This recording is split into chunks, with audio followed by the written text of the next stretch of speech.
एक व्यक्ति था, लड्डू गोपाल जी की सेवा करता, लेकिन उसका एक मित्र था, वो शंकर जी की सेवा करता था। और शंकर जी की सेवा करने वाला जो मित्र था वो बड़ा धनवान हो गया, और लड्डू गोपाल जी की जो सेवा करता था वो अभी भी साधारण सा ही था। एक दिन दोनों मित्र मिले तो शिव जी की आराधना करने वाला भक्त लड्डू गोपाल जी की आराधना करने वाले से बोला, भाई तुम आज तक कभी उठ नहीं पाए, तुम उसी स्थान पे हो, उतने ही दायरे में हो, कभी बढ़ नहीं पाए आगे। गोपाल जी की सेवा करने वाला बोला, मेहनत तो बहुत करता हूँ लेकिन क्या करूँ, बढ़ ही नहीं पा।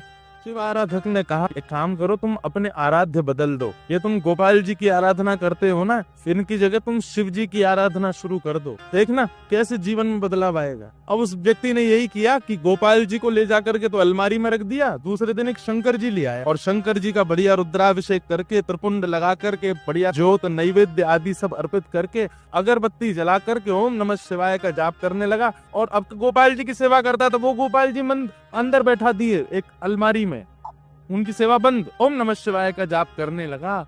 जैसे ही इसका जाप पूर्ण हुआ, मालाओं को नेत्रों से लगा करके इसने शंकर जी को प्रणाम किया, तभी दिखता है कि अगरबत्ती का जो धुआं था ना, वो उसी अलमारी की तरफ जा रहा था जहां गोपाल जी बैठे थे। तो इसके मन में भावना आई कि आज तक इनकी आराधना करता रहा तो मुझे कभी कुछ दिया नहीं, आज तक भी मैं सामान्य हूँ, और अब मैं शंकर जी की आराधना कर रहा हूँ, उनको नैवेद्य धूप दीप दिखा रहा हूँ, तो अगरबत्ती की सुगंधी भी उनको नहीं लेने दे रहे, खुद ले रहे हैं अंदर अलमारी में बैठ के। रुको इनको अभी बताता हूँ। उठ करके गया, अलमारी खोल करके जैसे ही गोपाल जी को पकड़ने लगा, इतने में ही गोपाल जी सच में प्रकट हो गए, और उस प्रकट होकर के उसका हाथ पकड़ लिया। जैसे ही गोपाल जी प्रकट हुए, उस भक्त ने कहा, बोले भगवान आप प्रकट हो गए? बोले हाँ प्रकट हो गए। बोले तो फिर ये तो मैं सबको बता दूंगा कि भाई शिव जी की आराधना से गोपाल जी प्रकट होते हैं।